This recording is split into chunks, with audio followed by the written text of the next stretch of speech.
Hi everyone, this is Flocker Dude. For our first time not recording this on a Sunday, Wednesday the 12th of December 2012. And I don't have time to record this Sunday, so I thought I'd record ahead. Because I'm going to a friend's house, and I was asked along by his parents to eat cake.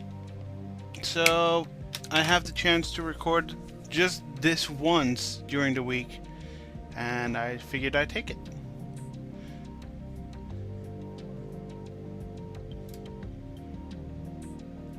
This was what Senna had told me. ある意図的な情報を神経パルスへコンバートすることが可能なら、人の五感すべて、さらには人の意志そのものもコントロールできるんじゃないか。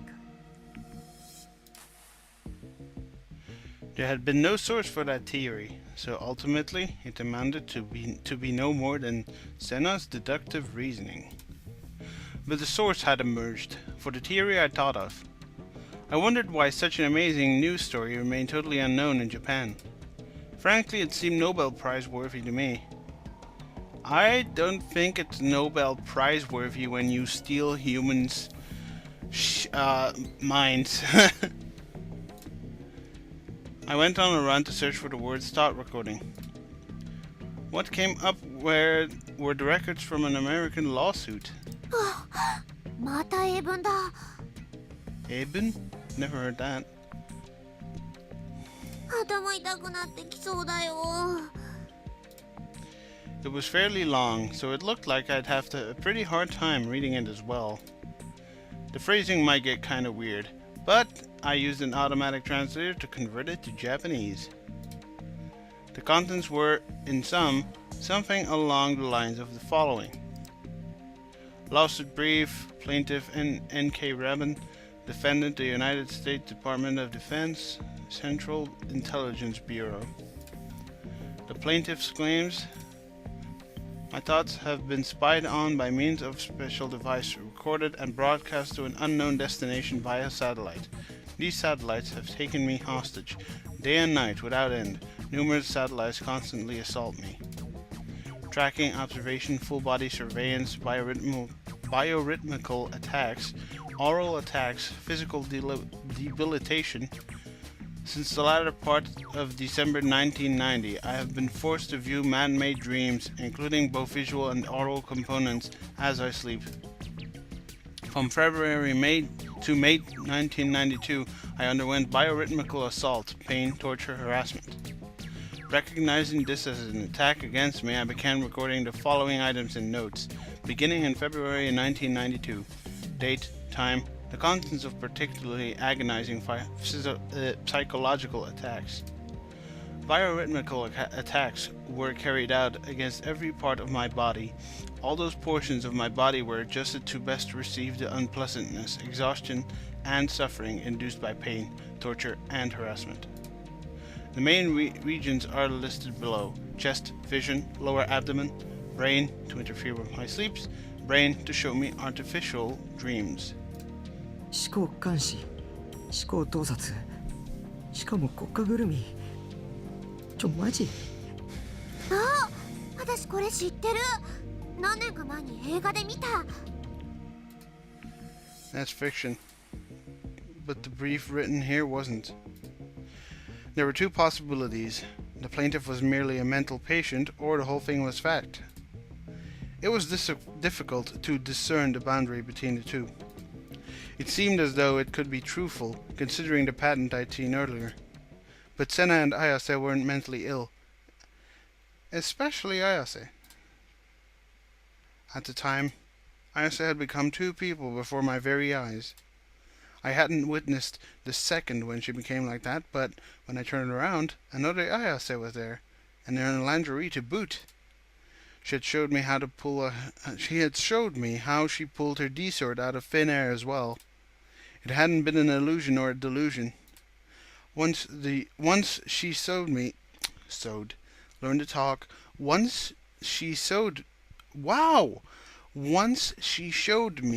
like that, I couldn't say she was simply sick in the head anymore. Do you see how many S's that are?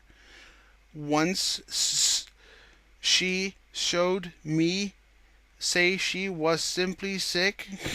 God, a lisp's worst nightmare. Only Ayase had told me the following. 君が望んだ妄想よ That mysterious phenomenon really had been. Was it truly the result of what I'd envisioned?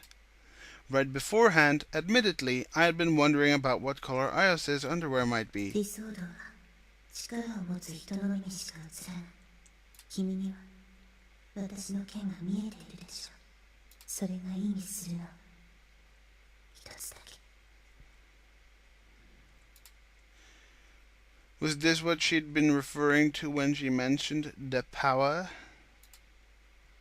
The power to project illusions into reality. Perhaps I possessed it. No. I was getting way ahead of myself here. It was too much of a leap to assume such a supernatural power existed, simply because there was a system capable of scientifically replaying delusions on film. 見つけなくちゃいけない自分自身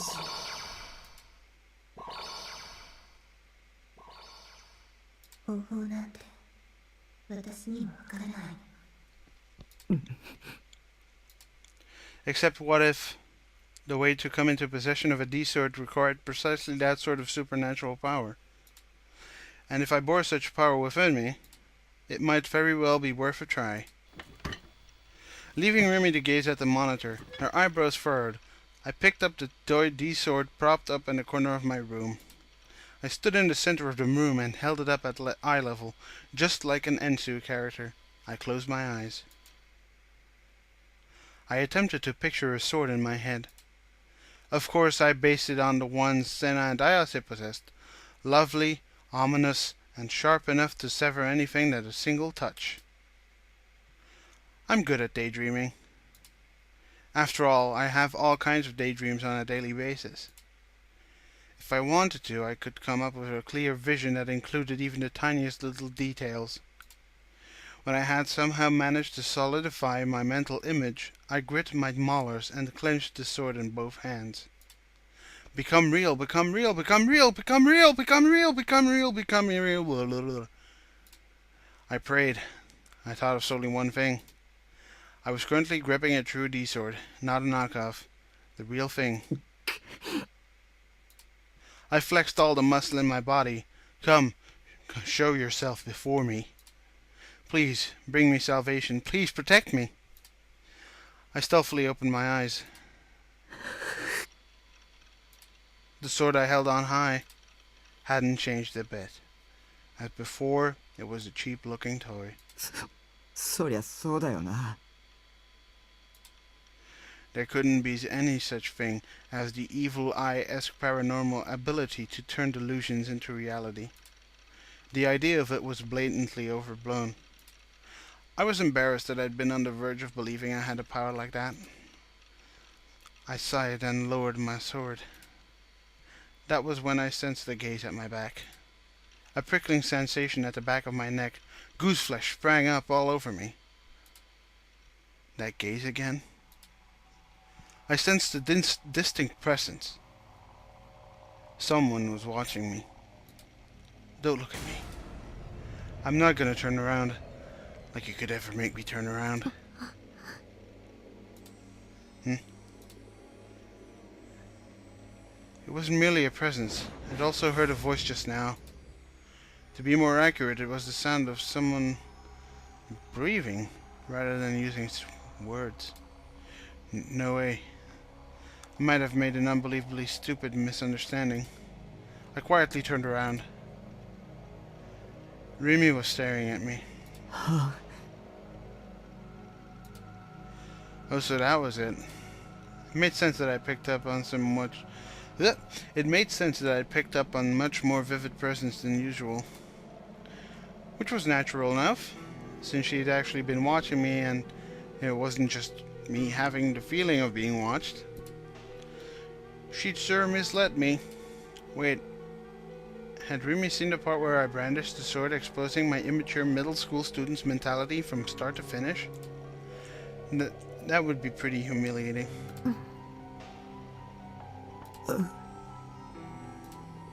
But somehow, something about her was strange. Remy wrinkled her forehead as she stared in my direction without a single blink. On top of that, she wasn't looking at me, but rather at the toy D-sword I held. Why was she wearing such a grave expression? She seemed like a different person from when she had tilted her head upon hearing what I had to say about the patent. Unpleasant memories graced the back of my brain. Remy was my ally. She was supposed to be. But that didn't mean I'd solved every single one of her mysteries. Did Remy know something about D-swords? I swallowed convulsively and began timidly speaking to her. Oops, convulsively. Consulsively, sorry. たく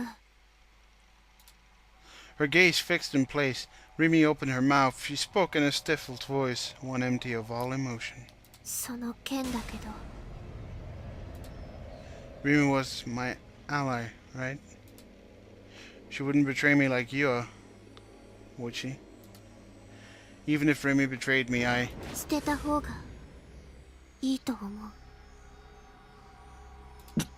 どうして My voice came close to cracking.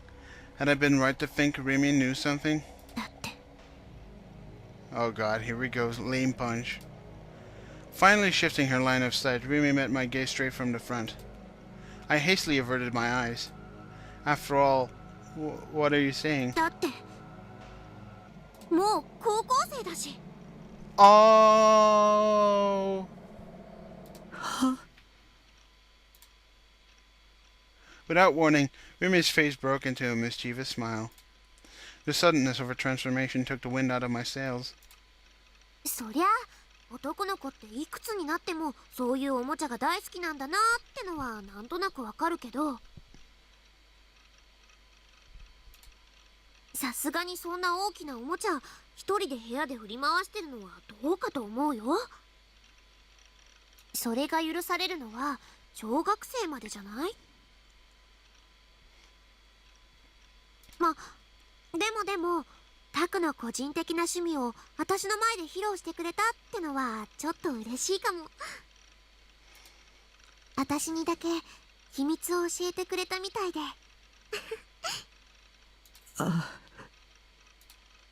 What's with that? I got freaked out for no reason. そもそもそれどこで買ってきたの？高かったんじゃない？ 1万円渋谷の雑貨屋で。へえ、1万円か。安いのか高いのかわからないけど。Man! Man! Man! Man! Oh god, no one's going to get that reference. It's from, I don't even remember which fucking... Oh, I do, I think. It was from School Rumble, where Harima opens the restaurants... Where Harima opens the restaurant's menu, and he looks at the prices, and he's like, Hyaku is 100, Sen is 1,000, and then he said, Man! Which is 10,000 yen, which is a lot, and he just screams, Man! I don't remember the scene exactly, because I think it's been since like 2004 or 6, depending on which season since I've seen that, but it was pretty funny. でもそんな大きなおもちゃが普通に売ってるんだね。私そんな大きなのを直接見たのって初めて。その雑貨屋さんに売ってるっていうのは誰かに教えてもらったの？ She seemed unwillingly to let the topic go. Was she interested in this sort of sword? Maybe Rima was secretly into grand-seeming make-believe stuff too. While teasing me a little for owning the sword, did she in truth desperately long for one of her own? Lol, that's what's in there. 自分で調べたネットで。ネットか。すごいな。何でも情報が手に入るんだね。私は全然ダメ。パソコンなんてろくに使えないよ。で、その剣って流行ってるの？なんで？タクはどうしてそれを買おうと思ったのかなって。Should I tell her the real reason? Yes, you should. But you're going to tell her next time. Ah, didn't see that coming.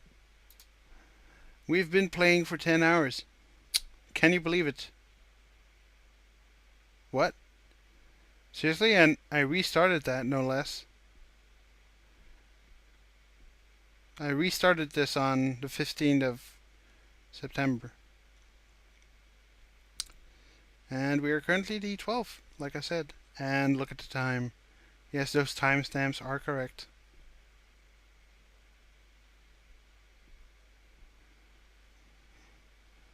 As you can see, I cannot... That's probably the latest recording I have.